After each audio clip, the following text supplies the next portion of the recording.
وعلى أهل البيت الطيبين الطاهرين المعصومين المظلومين المنتجبين المنتخبين ولعنة الله على أعدائهم أجمعين من الأولين والآخرين يا رب العالمين.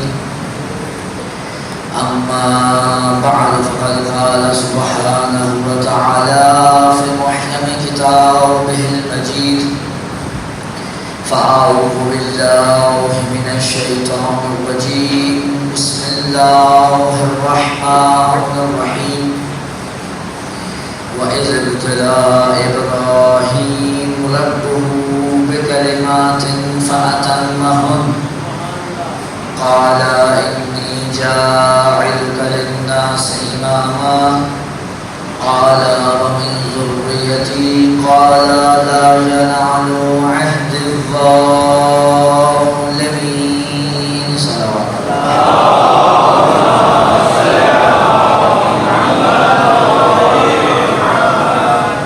اپنی حاجات کی قبولیت کے لیے جہاں کہیں مومنین و مومنات آباد ہیں ان کی عزت مال جان آبرو کی حفاظت کے لیے جس نے دعا کی التماس کی ہے ان کی حاجات کی قبولیت کے لیے، بالخصوص جو بچے امتحانات دے رہے ہیں، دے چکے ہیں، دینے والے ہیں، ان کی کامیابی و سرفرازی کے لیے، اور یہ جو ہمارے برادران ہمارے محسن باہر سیکیورٹی پہ کھڑے ہوئے ہیں یا دوسرے کام انجام دے رہے ہیں، ان کی حاجات کی قبولیت کے لیے، امام وقت کے ظہور میں تعجیل کے لیے اور یافز بھائی کی جلد از جلد رہائی کے لیے ایک مرتبہ بآواز بلند صلوات اللہ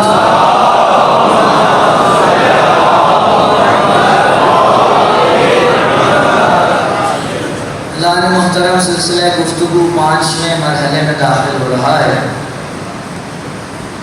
اور مسلسل عنوان جو زیر بحث ہے وہ مقام امامت از زبان امام رضا ہے، اور آپ کے سامنے مسلسل امام رضا کی ایک بڑی طویل حدیث کی تشریح بیان کرنے کی کوشش کی جا رہی ہے کہ جو الکافی میں بھی موجود ہے اور اس کے علاوہ دوسری کتب میں بھی موجود ہے۔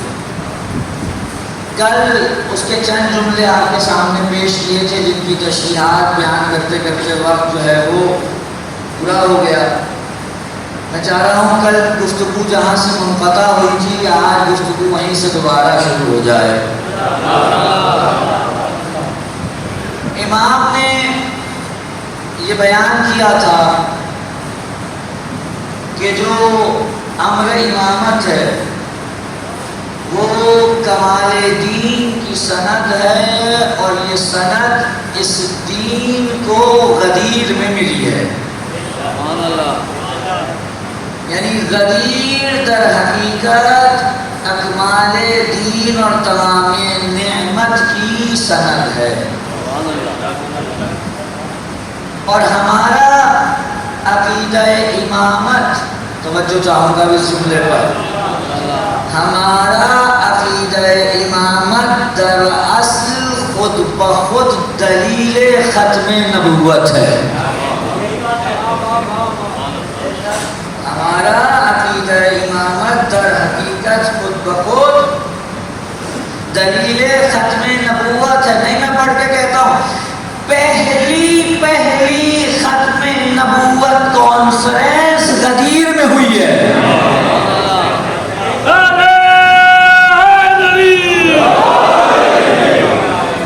در حقیقت جس نے غدیر مانی ہے،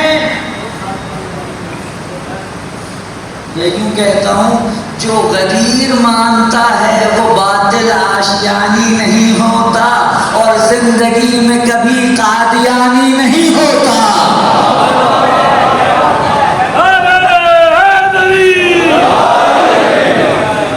جن کے پاس غدیر ہو ان کے لیے ختم نبوت کے لیے دائیں بائیں نکلنا کوئی ضرورت نہیں ہے۔ عقیدہ امامت خود بخود دلیل ختم نبوت ہے۔ ہم نے رسول کے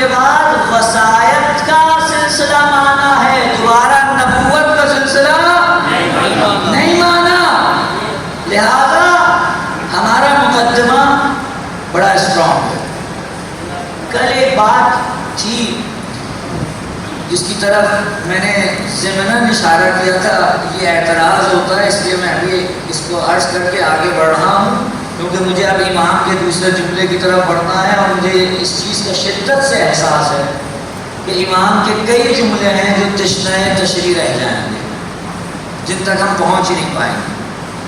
لہٰذا میری کوشش یہ ہوگی کہ جتنے جملے آپ کے سامنے نقل کر سکوں، ہو سکتا ہے کہ آگے آنے والے جملوں کی تشریحات میں سمیٹ لوں اور تیزی سے آگے بڑھوں۔ توجہ ہے حضرات کی انشاءاللہ۔ کہا یہ جاتا ہے کہ غدیر کے اندر جو اعلان کیا گیا تھا، اگر یہ اتنا ہی ضروری تھا تو یہ اعلان غدیر میں نہیں ہونا چاہیے تھا، بلکہ حجۃ الوداع میں ہونا چاہیے تھا۔ کیوں؟ اس لیے کیونکہ رسول اللہ کے پاس زیادہ لوگ جو تھے وہ حج میں تھے، کیونکہ مکے والے مکے میں رہ گئے۔ اگر اعلان ہی کرنا تھا تو حج میں کرتے۔ یہ جو اعتراض کر رہا ہے در حقیقت یہ اپنی ہی دلیل سے خود مکر رہا ہے۔ اس کا یہ کہنا ہے کہ رسول نے جو غدیر میں بھی اعلان کیا تھا یہ مولایت اولا بالتصرف کا نہیں تھا، بلکہ برادری اور دوستی کا تھا۔ جب الگ سے میدان سجا کر رسول نے اعلان کیا تو تم نے بھائی بنا دیا۔ اگر ادھر حج میں اعلان کرتے تھے تو تم معلوم کیا کیا مطلب بنا لیتے۔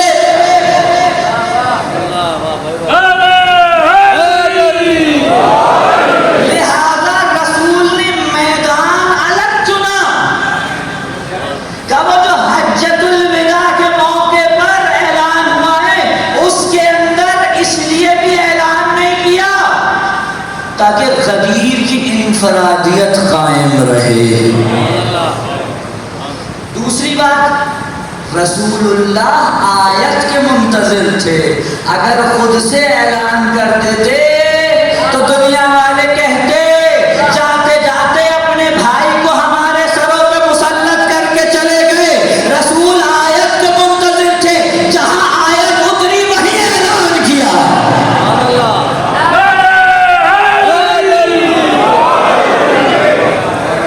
رسول اللہ آیت کے منتظر تھے، جہاں آیت اتری وہی اعلان کیا۔ لہذا یہ کہنا کہ اگر کرنا ہی تھا تو زیادہ لوگوں میں کرتے، بھائی زیادہ کم کی کیا بات ہے، جتنوں میں کیا انہوں نے بھی نہیں مانا۔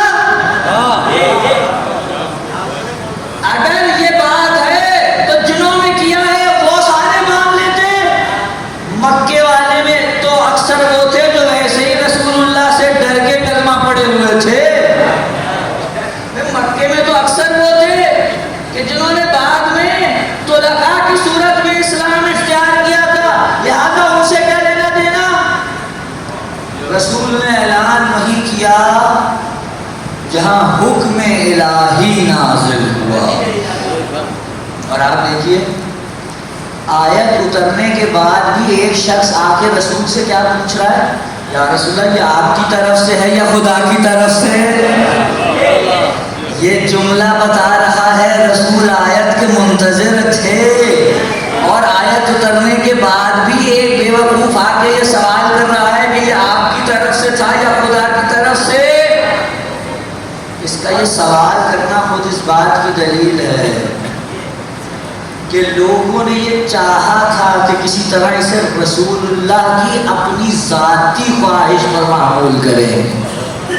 اور اگر رسول بنا آیت اترے، بھئی دیکھیں رسول کے بارے میں یہ سوال کیا جا سکتا ہے انہوں نے یہاں کیوں کیا وہاں کیوں نہیں کیا، لیکن خدا پہ سوال نہیں کیا جا سکتا اس نے آیت یہاں کیوں اتاری وہاں کیوں نہیں اتاری۔ خدا پہ کیا سوال کیجیے گا، خدا کی مصلحت ہے، جہاں وہ چاہے گا وہیں پہ اتارے گا۔ وہ عرب کے بدوؤں سے پوچھ کے آیتیں نازل نہیں کرتا۔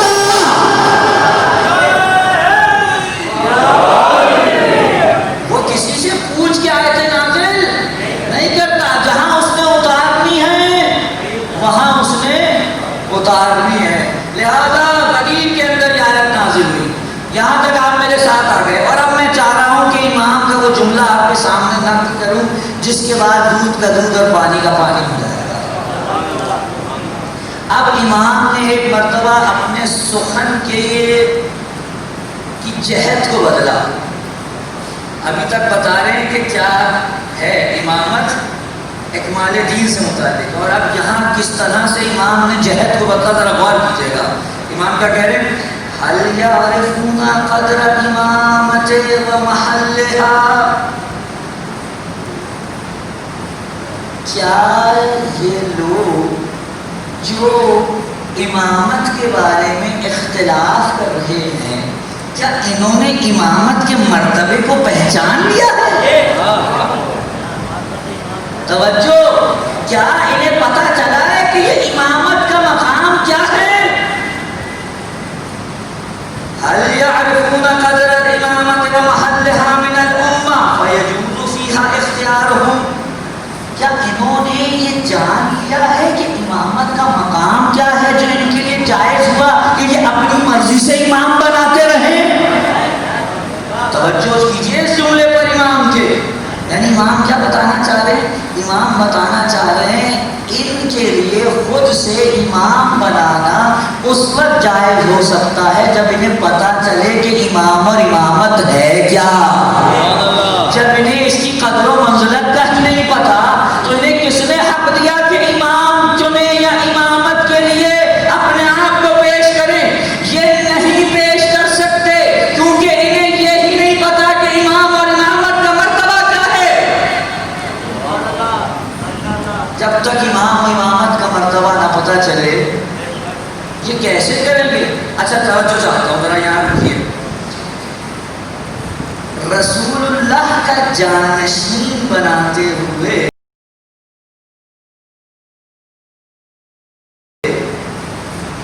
حق کس کو حاصل ہوگا کہ وہ رسول کا جانشین بنائے؟ یہ کتنی ہی مضحکہ خیز بات ہوگی کہ ہم خود سے رسول کے لیے کوئی جانشین ڈھونڈیں اور پھر کہیں یہ رسول کا جانشین ہے۔ بھائی ڈھونڈ بنائے ہم اور کہیں کس کا ہے؟ رسول کا ہے۔ اور جبکہ قرآن مجید کے اندر جہاں پر بھی اس کا ذکر ہوا ہے امامت اور خلافت وہ عہدہ ہے جس میں خدا نے اپنے نبی کو بھی دخل نہیں دیا، کہا اے نبی تو بھی نہیں بنائے گا، میں خود بناؤں گا۔ اے نبی تجھے بھی حق نہیں ہے، میں خود بناؤں گا۔ حضرت آدم کو خلیفہ بنانے کی بات آئی تو کیا کہا؟ انی جاعل فی ارض خلیفہ، میں زمین میں خلیفہ بنا رہا ہوں۔ سبحان اللہ۔ اور جب فرشتوں نے اعتراض کیا تو کیا کہا؟ انی اعلم ما لا تعلمون، جو میں جانتا ہوں تم نہیں جانتے، میں بناؤں گا۔ حضرت داؤد کے بارے میں کہا اے داؤد انی جاعلک، میں تجھے بنا رہا ہوں زمین میں خلیفہ۔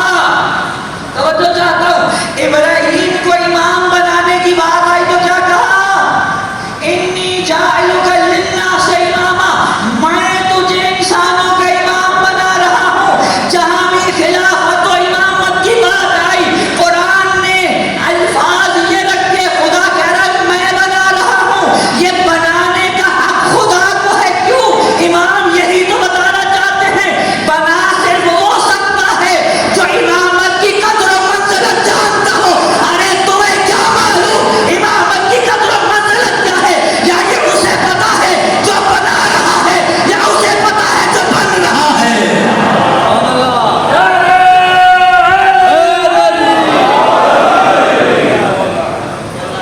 تمہیں کیا معلوم کہ اس کی قدر و منزلت کیا ہے؟ تمہیں معلوم ہی نہیں امامت ہے کیا؟ تمہیں اگر پتا ہوتا امامت کیا ہے تو تم اتنے گرے بڑوں کو امام نہ بناتے۔ یہ انسان کی معرفت ہی تو ہے۔ آپ جائیے ایک آدمی سے کہیے جاؤ کوئی پیر ڈھونڈ لو، وہ کسی بے پیر کو پیر مان لے۔ آپ جائیں کسی سے کہیں جاؤ پیر ڈھونڈو، اب یہ انسان کا اپنا ظرف و معرفت ہے کہ ایسا پیر جا کے ڈھونڈے گا. اگر عالی ظرف ہوگا تو کم ظرف کو کبھی اپنا پیر نہیں بنائے گا.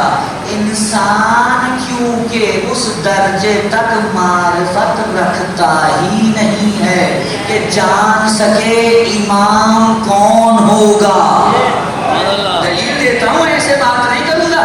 ایک انسان کیوں نہیں جان سکتا کہ امام کون ہوگا؟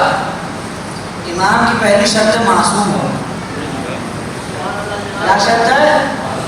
کیوں؟ کیونکہ رسول کی جگہ پہ بیٹھ رہا ہے. رسول کون ہے بھائی؟ جانشین کا کیا مطلب ہے؟ ہمارے ہاں جانشین کا مطلب لفظی طور پہ لے لیا گیا رسول کی جگہ پہ آگے بیٹھنے والا. رسول کی جگہ پہ آگے بیٹھ لینے سے کوئی جانشین نہیں ہو جاتا.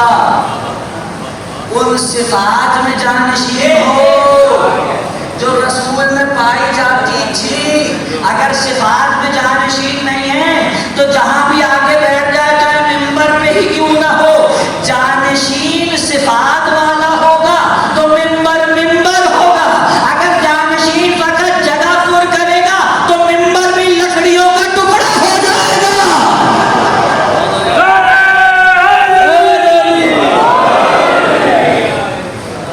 رسول کی جانشینی کوئی لکڑیوں کے ٹکڑے کی نہیں ہے. رسول کی جانشینی صفات کے ساتھ ہے. وہ صفتیں رکھے گا تو جانشین رسول ہوگا. رسول کی پہلی صفت، رسول معصوم ہے. رسول امت کو امام معصوم چاہیے. یہ عصمت کوئی کیا چپ ہے کہ جو کہیں جسم میں لگی ہوئی ہو اور آپ دیکھ کے اندازہ کر لیں کہ جناب یہ معصوم ہے. کوئی شخص اپنی عقل کی بنا پہ یہ فیصلہ نہیں کر سکتا کہ فلاں شخص معصوم ہے. کر سکتا ہے؟ اچھا نہیں، شاید عقل کی طرف سے نہ کر سکتا ہو. سب مل کے اجماع کر لیں، اجماع کر لیں کہ یہ شخص معصوم ہے، بنے گا؟ کیوں؟ عصمت باطنی ملکہ ہے. یہ ایک ایسی صفت ہے جو باطن میں ہے، یہ ظاہر نہیں ہوتی. یہ یا خدا بتا سکتا ہے یا جو پہلے سے معصوم ہو وہ بتا سکتا ہے. اور عام انسان معصوم نہیں ہے. کیسے بتائیں گے کہ یہ معصوم ہے یا نہیں ہے؟ اسی لیے میرے مولا امام سجاد علیہ السلام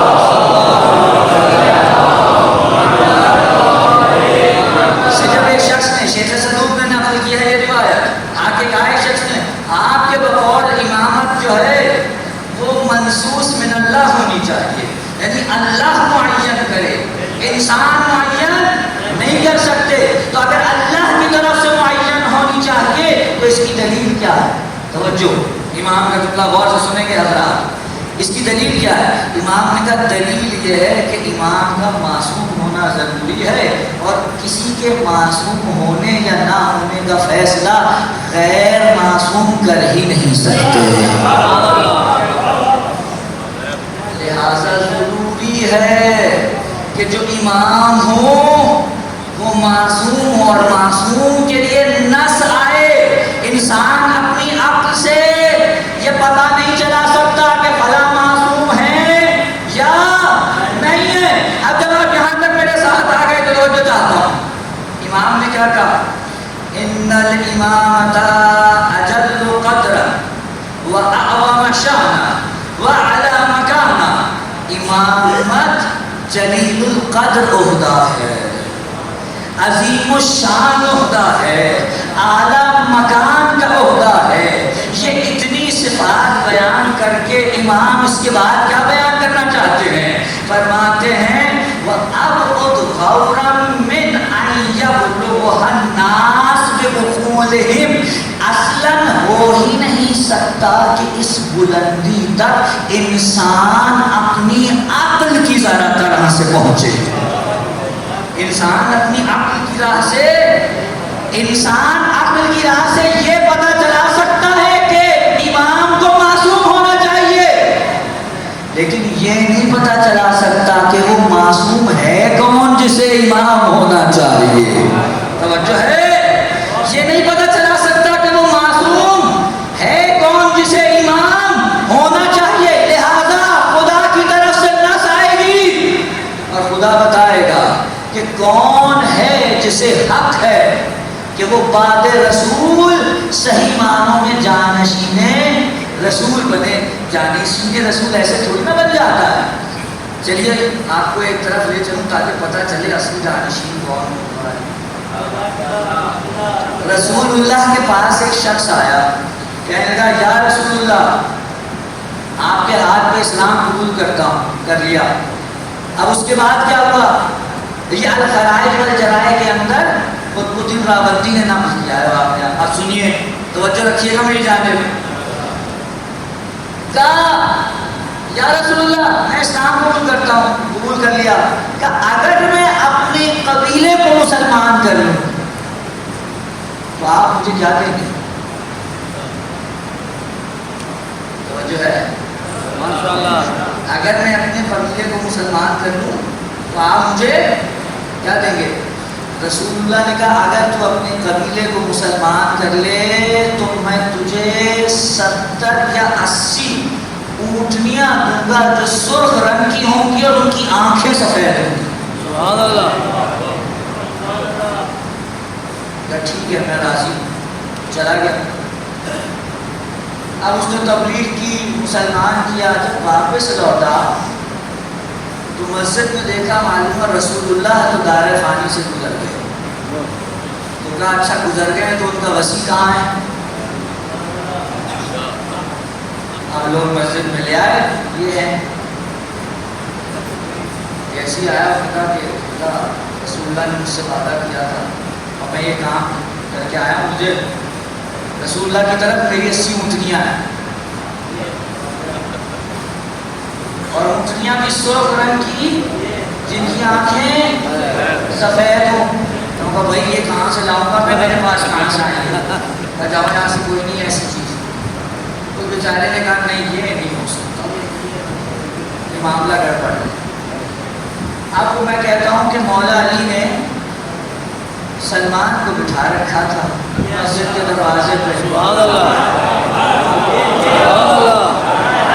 جب بھی کوئی بیچارہ آئے اور یہاں سے نامراد جا رہا ہو تو اسے وہاں لے آنا جس کے لیے وہ آیا تھا۔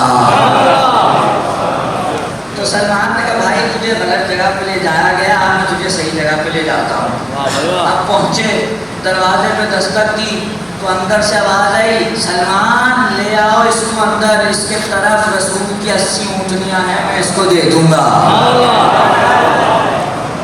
اور اب جو یہ ماجرا سنا تو ایک مرتبہ اس نے کہا میں گواہی دیتا ہوں یہی شخص رسول اللہ کا جانشین ہے۔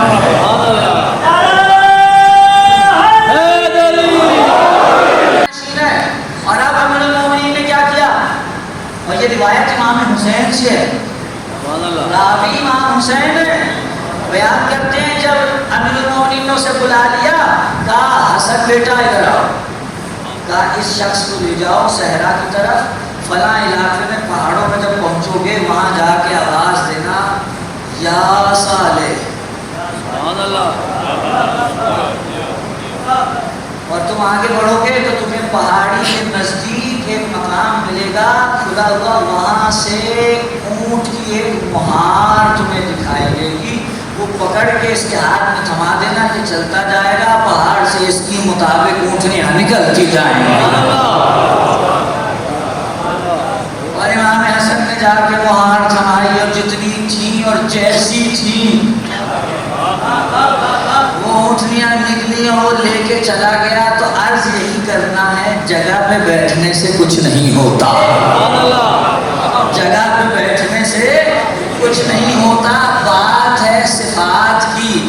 اگر صفات ہیں تو چاہے چٹائی پہ بیٹھا ہوا ہو جانشین رسول ہے۔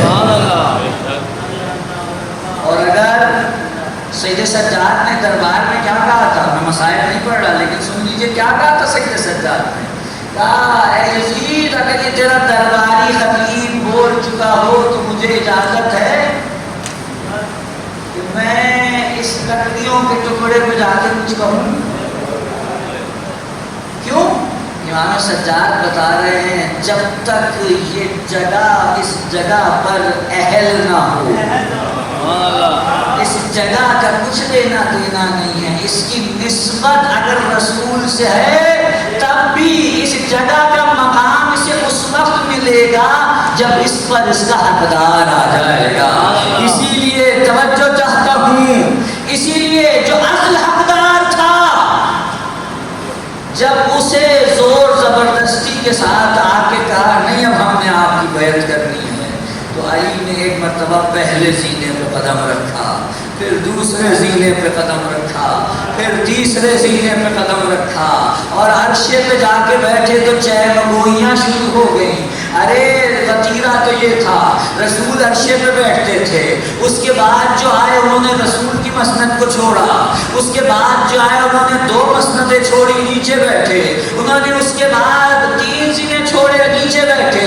علی کو چاہیے تھا احترام کرتے رسول کا اور اس جگہ پہ نہ بیٹھتے جہاں رسول بیٹھے تھے، تو علی نے چہمگوئیاں سن کے یہی جواب دیا تھا، ارے تم کیا باتیں کرتے ہو، یہ تو لکڑیوں کا ٹکڑا ہے، میں تو وہ ہوں جو مہر نبوت کا سوار ہوں۔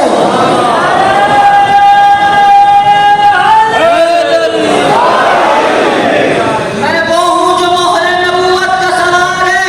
توجہ چاہتا ہوں، اب میرا سوال ہے عاقلوں سے جو عقل رکھتے ہیں، میرا سوال ان سے ہے، توجہ،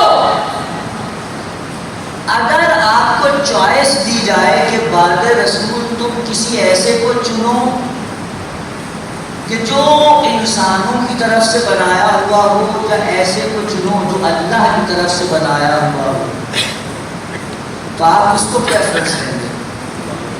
اللہ کی طرف کہ انسان بنائیں گے تو اپنی طرح کا بنائیں گے، اور اللہ بنائے گا تو وہ اپنی صفات کا مظہر بنائے گا۔ سبحان اللہ، صلوات میرے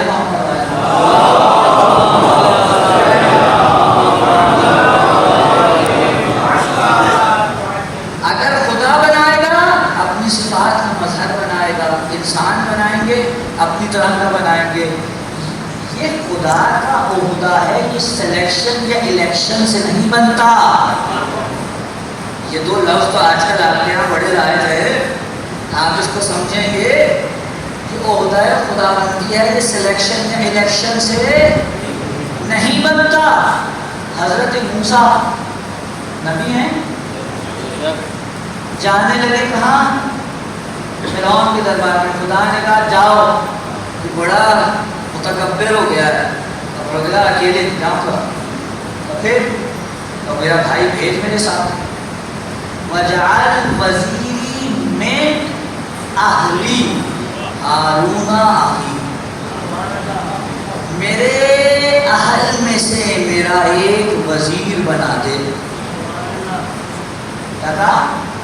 میرے اہل میں سے میرا ایک وزیر بنا دے۔ کون؟ میرا بھائی ہارون۔ موسیٰ آپ نبی ہیں، ہارون کو خود ہی لے جائیں۔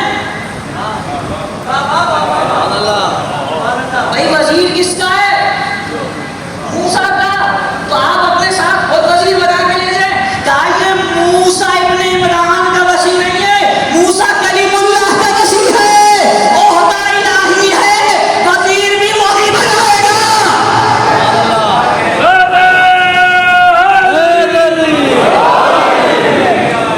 عہدہ کیونکہ الہی ہے، لہذا وزیر بھی وہی بنائے گا۔ موسیٰ جیسا کلیم اللہ، میرے جملے پہ توجہ رکھیے گا، جملہ نہ ضائع کیجیے گا خدا را۔ موسیٰ جیسا کلیم اللہ نظر انتخاب رکھتا ہے، حق کے انتخاب نہیں رکھتا۔ موسیٰ جیسا کلیم اللہ اپنے وزیر کے لیے نظر انتخاب رکھتا ہے، حق کے انتخاب نہیں رکھتا۔ جب موسیٰ جیسے کمتر نبی کا وزیر امت نہیں بنا سکتی بلکہ وہ خدا بنائے گا، تو محمد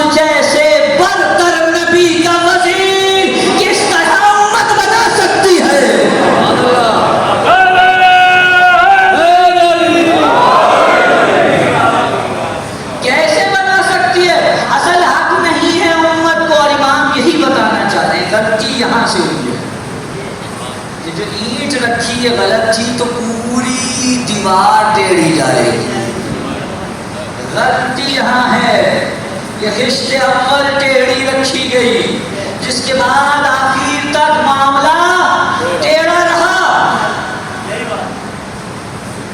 اور اگر یہ پہلی اینٹ جو غدیر میں رسول نے رکھی تھی اسی پہ منزل کھڑی ہوتی،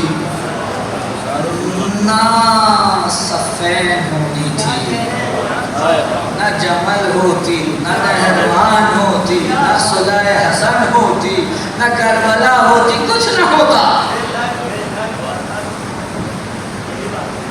صرف آپ دیکھیے رسول کے حکم کو چھوڑ کر کس گڑھے میں جا کے گرے، وہ بھی اوندھے منہ، وہ بھی اوندھے منہ۔ اب آپ دیکھیے بس ایک جملہ اور سنیں، خدا کے بنائے ہوئے اور انسان کے بنائے ہوئے کا فرق آپ نوٹ کریں گے، توجہ ہے آپ کی؟ ماشاءاللہ۔ خدا کا بنایا ہوا جب ممبر پہ آیا 25 سال بعد، اس نے ممبر پہ بیٹھ کے کہا الحمدللہ علی احسانہ قد رجع الحق فی مقامہ، خدا کے احسان پہ اس کی حمد ہے، آج حق اپنے مقام پر لوٹ آیا۔ یہ جملہ کس کا ہے؟ خدا کے بنائے ہوئے کا۔ لیکن جس کو انسانوں نے بنایا ادھر کیا ہوا؟ یہ پہلی تقریر ہے خدا کے بنائے ہوئے کی، اور اب آئیے چلتے ہیں پہلی تقریر انسان کے بنائے ہوئے کی۔ اس نے آگے کہا اے لوگوں میں تم سے بہتر نہیں ہوں، اگر میں سیدھا چلوں تو میرے پیچھے چلنا، اور اگر میں ٹیڑھا ہو جاؤں تو مجھے سیدھا کر دینا۔ جس کو خود سیدھا چلنے کا یقین نہ ہو وہ دنیا کو کیا سیدھا چلائے گا؟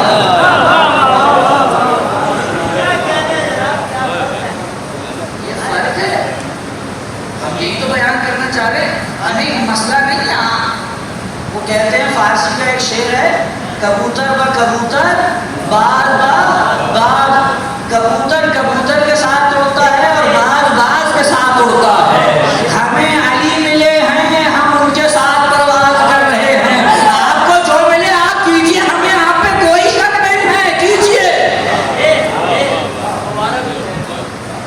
کیجئے۔ لیکن اب ذرا ایک مثال دوں، اس جملے کے اندر بڑی ہی نکتے کی بات ہے۔ میں لاہور سے یا اسلام آباد سے چلا اور مجھے اسلام آباد سے کراچی جانا تھا، مجھے فرمائیں کہ حضرات میں گیا جناب، میں جہاز کا ٹکٹ لے رکھا تھا، جا کے بورڈنگ کارڈ لیا، بورڈنگ کارڈ لینے کے بعد میں جا کے ویٹنگ روم میں بیٹھا، تھوڑی دیر کے بعد اعلان ہوا جی آپ کی پرواز کا وقت ہو چلا ہے، آپ آ جائیے۔ ہم گئے جناب، جہاز میں جا کے بیٹھے، معلومہ بڑا جہاز لگا ہوا تھا، ہم جا کے بیٹھ گئے، کھچا کھچ بھرا ہوا ہے، کوئی سیٹ خالی نہیں، ہم جہاز میں جا کے بیٹھ گئے۔ اعلان ہوا جی اب آپ لوگ اپنی اپنی بیلٹیں باندھ لیں، اپنی اپنی بیلٹیں کس لیں۔ ہم 30,000 فٹ کی بلندی پر پرواز کرتے ہوئے 2 گھنٹے میں کراچی اتر جائیں گے، توجہ ہے ماشاءاللہ۔ اور میں مطمئن ہو گیا، میں نے بیٹھ باندھ کے میں بیٹھ گیا، جہاز اڑنا شروع ہوا، 20,000 فٹ کی بلندی پہ پہنچا، سامنے کارپیٹ میں بیٹھے ہوئے کیپٹن نے کہا میں آپ کا کیپٹن، آپ سے مخاطب ہوں، ایک اعلان سماعت فرمائیں، مجھے جہاز صحیح چلانا نہیں آتا۔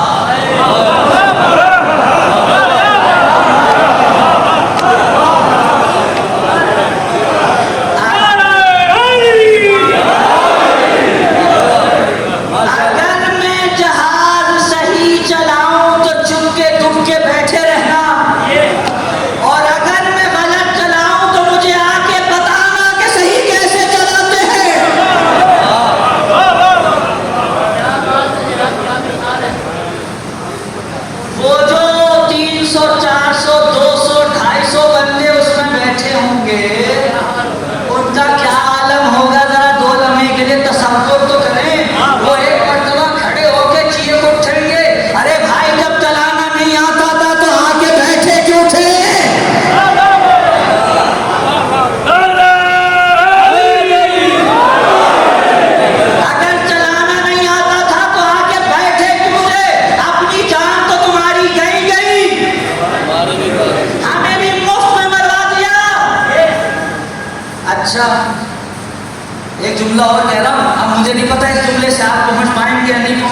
گے اگر خدا نہ خواستہ آپ زندہ سلامت لینڈ کر گئے،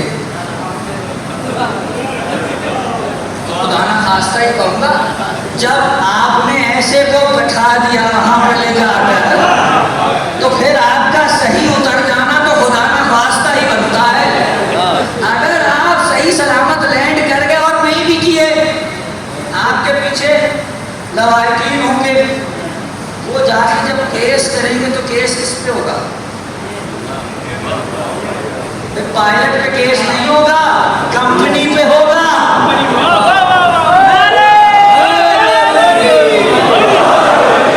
کمپنی پہ ہوگا۔ پائلٹ کو ایسے کو لا کے کہے بٹھایا تھا جس کو چلانا نہیں آتا تھا، کمپنی خدا کی ہے۔ اگر کسی اہل غیر کو لا کے بٹھا دے خدا تو نعوذ باللہ خدا پہ اعتراض ہے۔ خدا اہل غیر کو لا کے نہیں بٹھاتا۔ ارے کیا ہو گیا تمہاری اپنوں کو؟ 250 بندے کی زبان میں حیات تم کسی جاہل کے ہاتھ میں نہیں پکڑاتے، تو پوری امت اسلامیہ کی زبان تم نے ایک جاہل کے ہاتھ میں کیسے دبا دی؟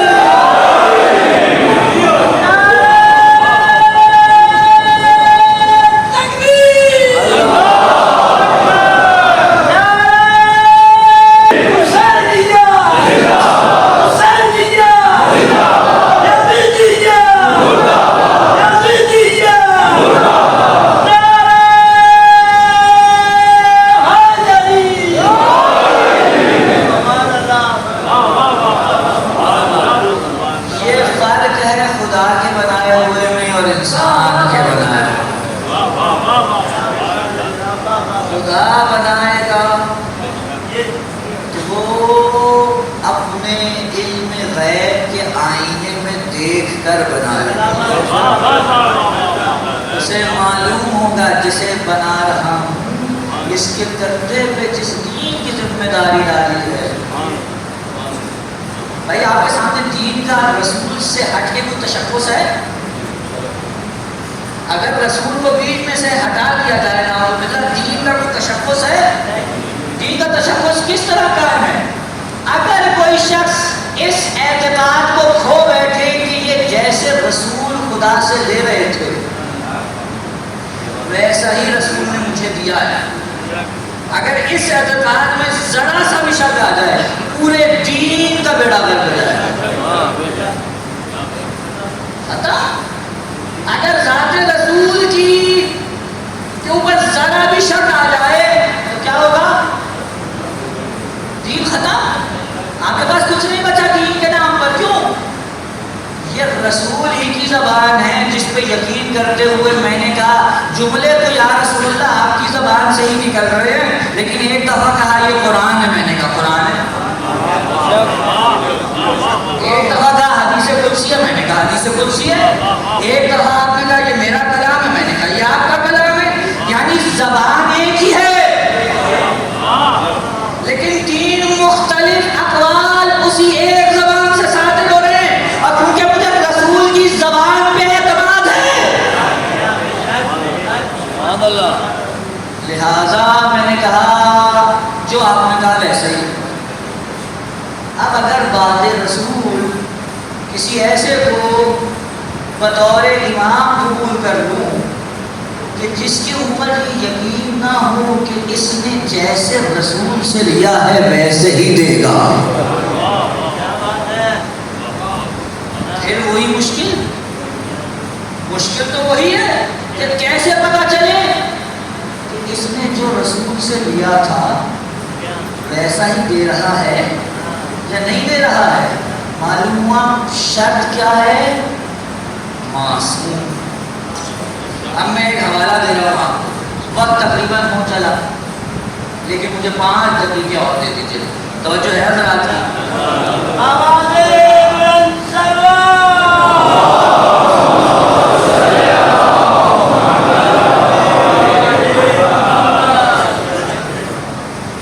رسول اللہ اس دنیا سے جائیں اور پیچھے کسی کو چھوڑ کے نہ جائیں، اس کے اوپر بحث ہو گئی۔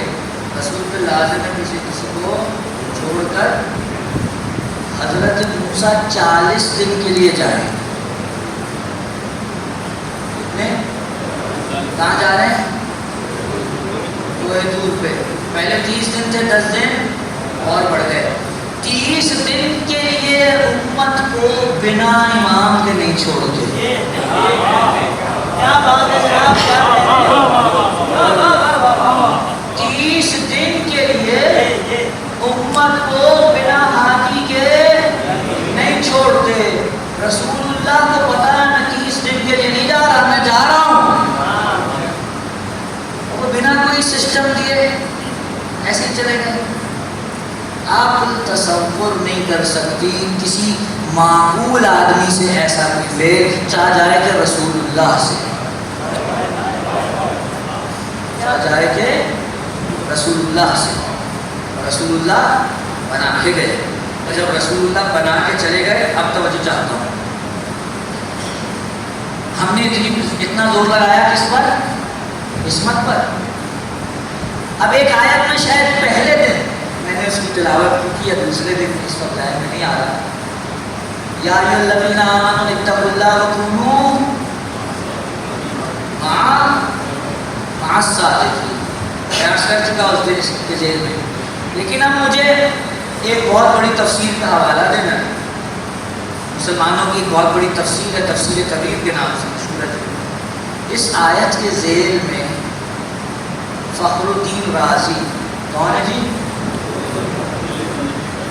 فخر الدین رازی لکھ رہے ہیں یہ جس کی معیت کا خدا دے رہا ہے، کیونکہ مطلق معیت کا حکم دے رہا ہے، لہذا ضروری ہے کہ یہ جو صادقین ہیں یہ معصوم ہوں.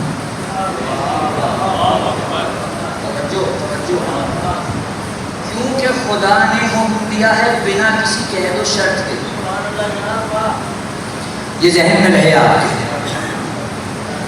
اگر خدا کسی کی اطاعت یا کسی کے ساتھ ہونے میں شرط لگائے، اس کا مطلب ہے کہ اس شرط سے باہر ہوگا تو اطاعت واجب نہیں ہے. ماں باپ کی اطاعت کا حکم دیا یا نہیں دیا؟ لیکن یہ شرط ہے.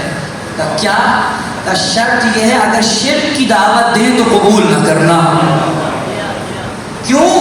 کیونکہ خدا کو پتہ ہے ماں باپ معصوم نہیں ہیں. جہاں بھی خدا مطلق اطاعت کا حکم دے، کوئی شرط نہ ہو، اس کا مطلب یہ ہے کہ معصوم ہے، تبھی بنا کسی قید و شرط کے اطاعت ہے.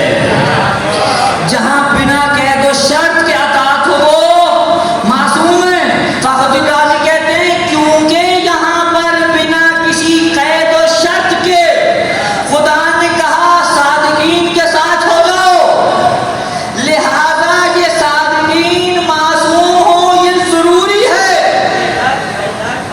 لیکن اس سے آگے ظاہری بات ہے کہ اتنا تو نہیں ساتھ چل سکتے تھے.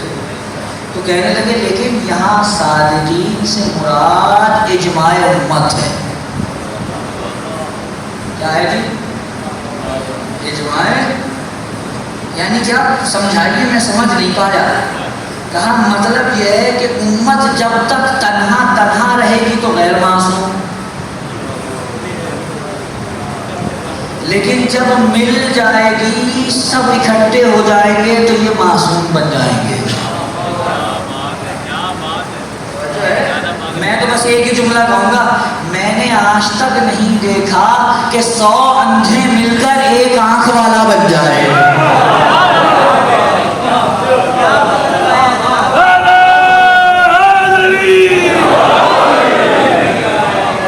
بھائی آپ 100 اندھے جوڑ لیں، 200 300 1000 لاکھ جتنے جوڑنے جوڑ لیں،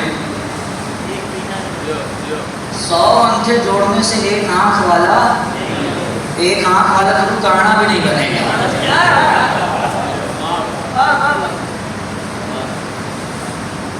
معلوم ہوا قرآن اور امام رضا ہمیں کس طرف لے کے جا رہے ہیں. یہ لوگ اپنی عقلوں سے نہیں پہنچ سکتے کہ امام کون ہوگا. اللہ اکبر. میری محنت اس جملے پر میں آپ کے سامنے رکھ رہا ہوں پوری تقریر کا خلاصہ. انسان اپنی عقل سے نہیں سمجھ سکتے کون امام ہوگا. یہ سمجھ سکتے ہیں کہ امام کو کیسا ہونا چاہیے، لیکن یہ نہیں سمجھ سکتے کہ کون امام ہوگا. ارے میرا آپ سے سوال ہے، کیا کسی قریے کے لوگ مل کر اکٹھے ہو جائیں اور کہیں بھائی بہت عرصہ ہوا ہم میں کوئی نبی نہیں آیا، چلو ایک نبی بناتے ہیں؟ بنا سکتے ہیں؟ کیوں؟ اللہ کا عہدہ وہ بنائے گا جس طرح سے نبوت اللہ کا عہدہ ہے، امامت اللہ کا عہدہ ہے. وہ بنائے گا تو بنے گا، نہیں بنائے گا تو سب اسے مانتے رہیں وہ نہیں بن سکتا. کیوں؟ کیونکہ جب تک اللہ نے نہیں بنایا. اسی لیے ہم نے کیا کہا؟ ہمارا عقیدہ ہے، اب دیکھیے کتنا محکم عقیدہ ہے. ہم نے کیا کہا؟ جب تک خدا کی نص رسول کے ذریعے ظاہر نہ ہو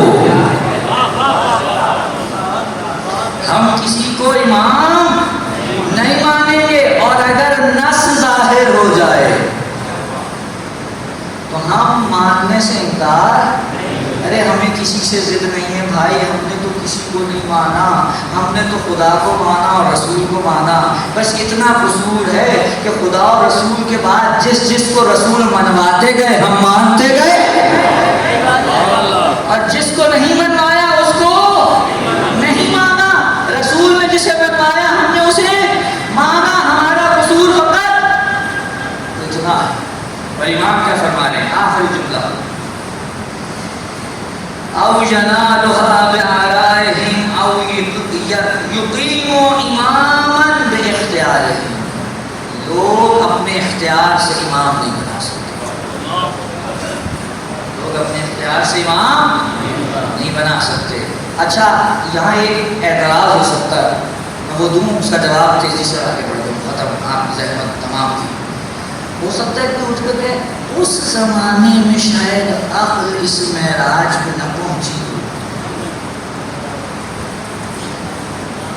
لہذا نہیں بنا سکتے تھے. اب تو ہم اتنے عقل مند ہیں، دیکھو یہ اسی چل رہا ہے، ہماری عقل نے بنایا ہے، یہ پنکھے چل رہے ہیں، اتنی ترقی سائنس یہ وہ. اب ہماری عقل ترقی کر گئی، اب ہم بنائیں گے. حضرت امام یہ نہیں فرما رہے کہ اس دور کے انسانوں کی وجود. امام نے کہا اصلاً عقل انسانی تا قیام قیامت امام کو معین نہیں کر سکتا. نہیں کر سکتا، یہ اللہ کا کام ہے. وہ معین کرے گا، رسول دکھائے گا. معین رسول بھی نہیں کرے گا، توجہ چاہتا ہوں. رسول معین نہیں کرے گا، معین خدا کرے گا، رسول دکھائے گا. ارے دعوت العشیرہ میں رسول نے کیا کہا تھا؟ جو بھی میری نصرت کا وعدہ کرے گا وہی میرا بھائی ہے، وہی میرا وزیر ہے، وہی میرا جانشین ہے، وہی میرا وزیر ہے. رسول نے کہہ دیا تھا. کون کھڑا ہوا؟ علی. بڑے بڑے لوگ دیکھیے بغض علی میں کیا کیا کر گزرتے ہیں. ایک صاحب نے یہ حدیث لکھی اور اس کے نیچے تشریح لکھ رہے ہیں، سنیے. کہا علی بچے تھے نا، علی بچے تھے نا، تو کیونکہ بچے تھے لہذا دل رکھنے کے لیے رسول اللہ نے کہہ دیا.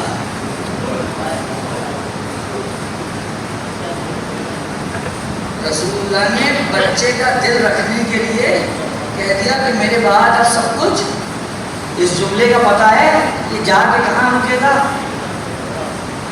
میں کہتا ہوں اچھا صاحب ایک میں نے رسول سے سنا اچھے اعمال کرو، بری چیزوں سے رکو، قرآن پڑھو، نماز پڑھو، روزہ رکھو، حج کرو. میں یہ سارے اعمال کر کے اس دنیا سے اس دنیا میں پہنچا. رسول نے کہا تھا نہریں ہوں گی دودھ کی، شہد کی، غلمان ہوں گے، پورے ہوں گی، یہ سب کچھ ہوگا، تمہیں یہ ملے گا وہ ملے گا، زبرجد کا محل، عقیق کا محل، زمرد کا محل، فلاں محل، فلاں محل، فلاں محل.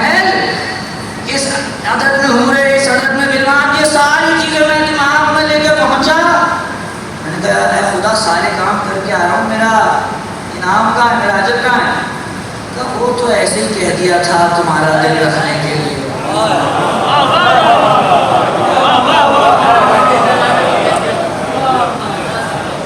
تمہارا دل بہلانے کو کہتے ہو تاکہ اچھے اچھے اعمال کرو. کچھ نہیں ہے. کوئی مانے گا یہ مسلمان؟ قیامت برپا ہو جائے گی خدا کی بارگاہ میں وہیں اینٹ جائیں گے. نہیں تم نے کہا تھا تجھے کرنا پڑے گا. تیرے نبی نے وعدہ کیا تھا. تیرے نبی کا وعدہ جھوٹا نہیں ہو سکتا. اپنے بارے میں سارے وعدے سچے ہوں گے. علی سے تو وعدہ کیا نہیں وہ دل رکھنے کے لیے تھا.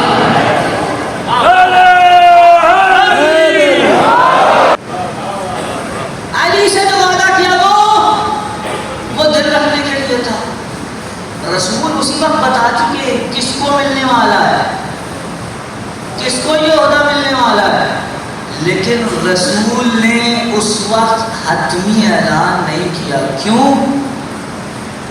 جب تک حکم خدا نہیں آئے گا. جب تک حکم خدا, رسول علم کی بنا پہ جانتے ہیں کون بننے والا ہے, کون بنے گا.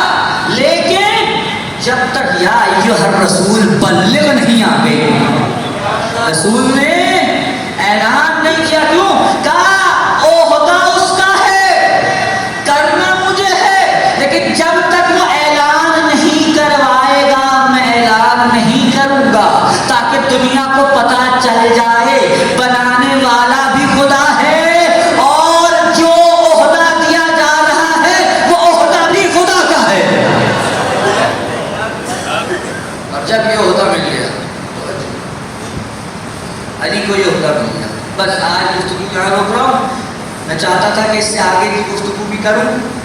اب اس سے آگے وہ گفتگو ہے جو سرنامہ کلام کی آیت ہے. حضرت ابراہیم کی امامت کو امام رضا نے اب دلیل بنایا ہے. اور میں عرض کر رہا ہوں کل کی تقریر اس حوالے سے بہت اہم ہے کہ آج کل سوشل میڈیا پہ بڑے اعتراضات چل رہے ہیں. مثلا ایک صاحب آ کے کہیں گے یہ شیعہ خدا نہ خواستہ کافر ہے. میں کیوں کافر ہے؟ کہا یہ امامت کو نبوت سے افضل مانتے ہیں. ایک اعتراض یہ آ جائے گا جناب علی آپ اگر امامت کو نبوت سے افضل مانتے ہیں تو اس کا تو مطلب یہ ہوا کہ آپ اپنے ہر امام کو نبی بھی مانتے ہیں. اس کا مطلب یہ ہوا کہ آپ ختم نبوت کے قائل نہیں ہیں. یہ سارے گردش کر رہے ہیں نا ماشاءاللہ, واٹس ایپ پہ فیس بک پہ مٹر گشت کرتے پھر رہے ہیں یہ اعتراضات. کل کی تقریر میں انہی کے جوابات ہیں. توجہ چاہیے. اور یہ میں اپنی زبان سے نہیں دوں گا, امام کے جملے ہیں, تشریح میں کروں گا. توجہ چاہتا ہوں. لہذا کل سے آیت کے اوپر گفتگو آ جائے گی کہ امام ابراہیم کی امامت کو بیچ میں لا کے بتانا چاہتے ہیں کہ اصل میں امامت کیا ہے. امامت کیا ہے؟ بس آپ کی رحمت تمام. اس عہدہ امامت کو جیسے امام نے کہا اس کا رتبہ بہت بلند ہے, بہت عالی مرتبہ ہے. اسے انسان کی عقل درک نہیں کر سکتی. اور جب اس امامت کے عہدے پہ پے در پے حملے ہوئے تو در حقیقت یہ امامت پہ حملے نہیں تھے. دوسرے لفظوں میں یہ توحید پہ حملہ ہے. امامت پہ حملہ توحید پہ حملہ ہے. امامت پہ حملہ نبوت پہ حملہ ہے. کربلا میں حسین پہ تیغ نہیں چل رہی ہے, کربلا میں عقیدہ توحید پہ تیغ چل رہی ہے.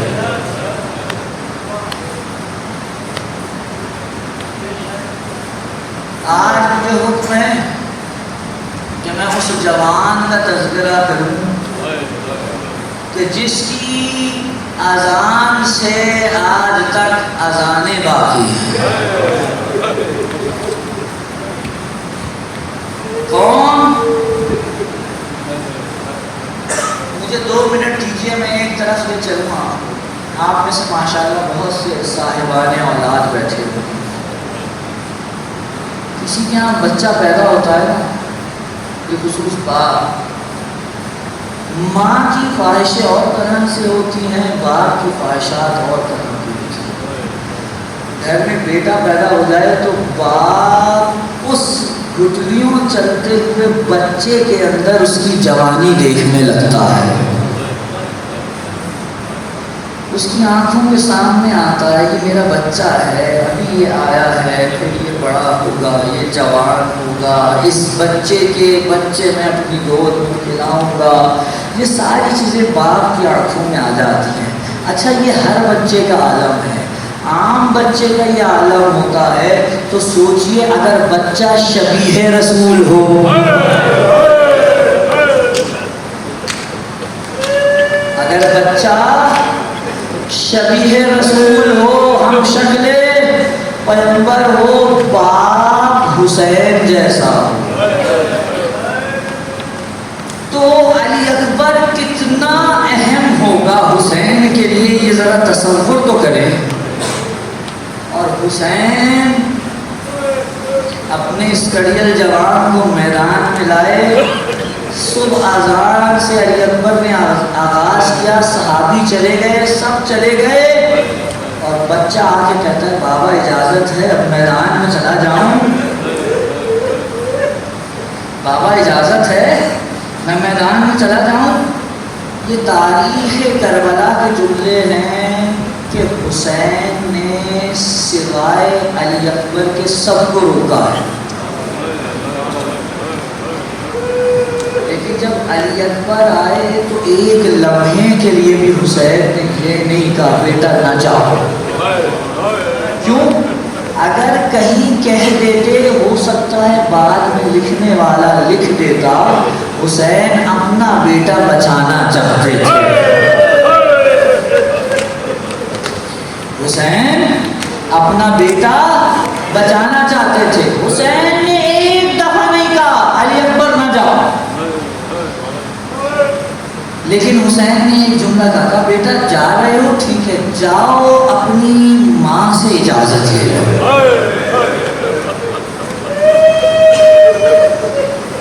علی اکبر آئے، ماں مسلح پہ بیٹھی ہوئی ہے، آ کر بیٹھے گا ماں اجازت چاہیے. بیٹا میری طرف سے اجازت ہے لیکن پالا زینب نے ہے. وہ بھی اماں سے کہا. علی اکبر کو پتا ہے زینب سے اجازت ملنا یہ تو آسان نہیں ہے. علی اکبر خیمہ زینب میں آئے، دیکھا پھوپھی جانماز پہ بیٹھی ہوئی ہے. علی اکبر نے اپنے سر سے عمامہ اتارا اور اپنا سر پھوپھی کی آغوش میں رکھ دیا، اور زینب نے بھی اپنے ہاتھوں سے علی اکبر کی زلفیں سوارنا شروع کی. کہا بیٹا علی اکبر کی خواہش ہے؟ کہ نہیں پھوپھی اماں کوئی خواہش نہیں. کہا بیٹا اتنا عرصہ تمہیں پالا ہے مجھے معلوم ہے، اگر کوئی حاجت ہے تو بتاؤ. کہ پھوپھی اماں ایک سوال کا جواب چاہیے تھا. کہا بیٹا بتاؤ کیا سوال ہے؟ پھوپھی اماں سوال یہ ہے آپ کا مرتبہ بلند ہے یا میری دادی زہرا کا؟ یہ جملہ سنا ایک مرتبہ جناب زینب نے کہا بیٹا یہ کیسا سوال ہے؟ جواب دے دیجیے. کہا بے شک وہ میری والدہ ہیں، لیکن اگر مرتبے کی بات کرو تو وہ تو میری بھی سردار ہے. پھوپھی اماں پھر فیصلہ آپ کے ہاتھ میں ہے، ایک طرف فاطمہ کا بیٹا ہے، ایک طرف آپ کا بیٹا ہے.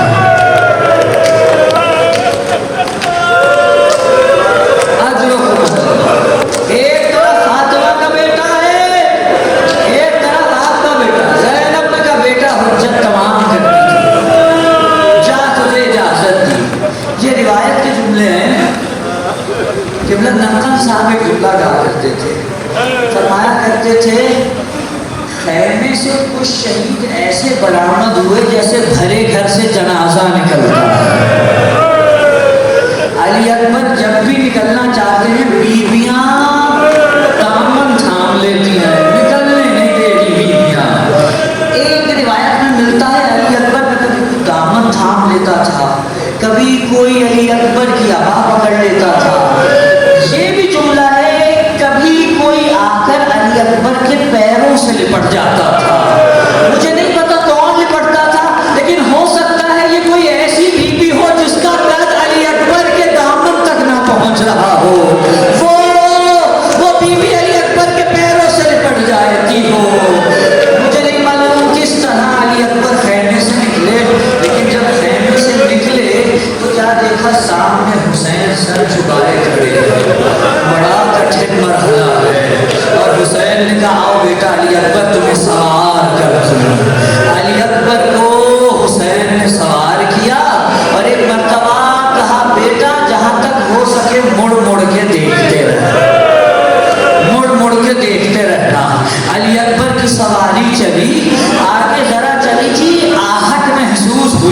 جو مڑ کے دیکھا تو کیا دیکھا؟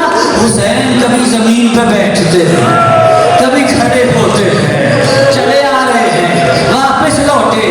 کہا بابا ابھی تو الوداع کیا ہے۔ کہا بیٹا تیرا تو جیسا کوئی بیٹا نہیں ہے، اگر ہوتا تو تجھے پتا چلتا۔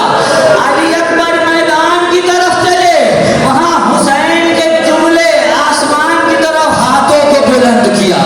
ان جملوں میں حسین کا درد ہے، سمجھیے حسین علی اکبر تک مرثیہ پڑھ رہے ہیں۔ حسین نے ہاتھوں کو بلند کیا، کہا اے اللہ گواہ رہنا، اب وہ بیٹا جا رہا ہے جو ہر کو خلق میں تیرے رسول کی شبیہ ہے۔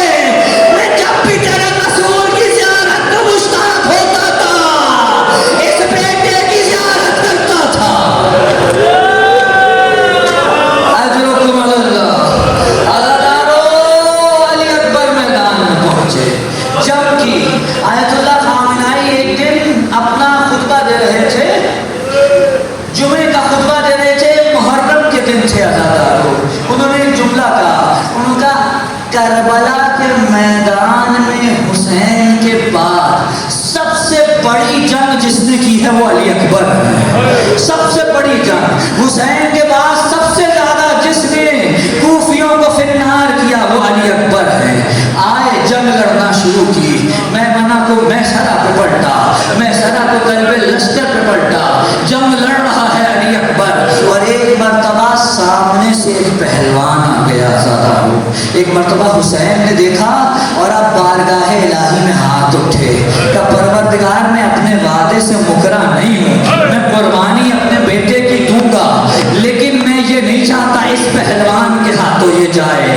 پروردگار وہ 3 دن کا سیر ہے، میرا بچہ بھوکا پیاسا ہے، میرے بچے کو اس پہلوان پہ کامیابی دے۔ اور اب یہ کہہ کر ایک مرتبہ خیمے میں آئے کہ ام لیلا میں نے اپنے نانا سے سنا ہے اگر ماں اپنے بیٹے کے لیے بالوں کو بکھرا کے دعا کرے تو خدا رد نہیں کرتا۔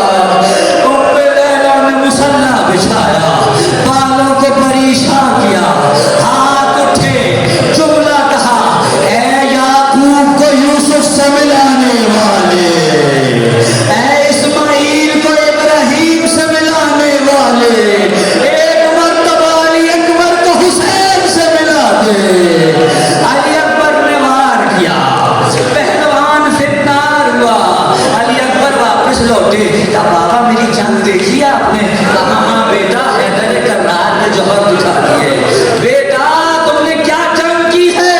اب جملہ سنے ایک بیٹے کا اس باپ سے جو کائنات کو تصرف میں رکھتا ہے۔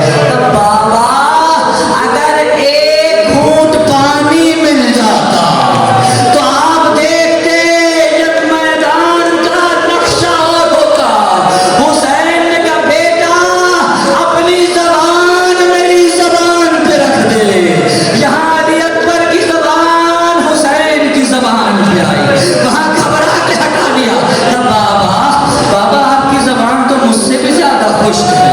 عزادارو اب علی اکبر واپس پلٹے، لیکن اب جو علی اکبر جا رہے ہیں نا اپنے قدموں پہ واپس نہیں آئیں گے۔ عزادارو زینب نے کہا اماں فضہ ذرا باہر دیکھو میرے ماں جائے کا کیا حال ہے۔ حضرت فضہ باہر نکلی، میدان کا عالم دیکھا، واپس پلٹی، کہا زینب نہ پوچھ تیرے ماں جائے کا کیا حال ہے۔ کہا کیا ہوا اماں فضہ؟ کہا حسین کبھی اس ٹیلے پہ دوڑتے ہیں، کبھی اس ٹیلے پہ دوڑتے ہیں۔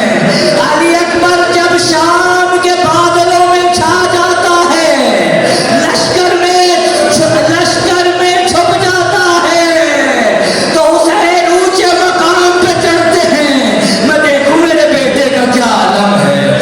عزادارو اب یہ معاملہ چل رہا تھا،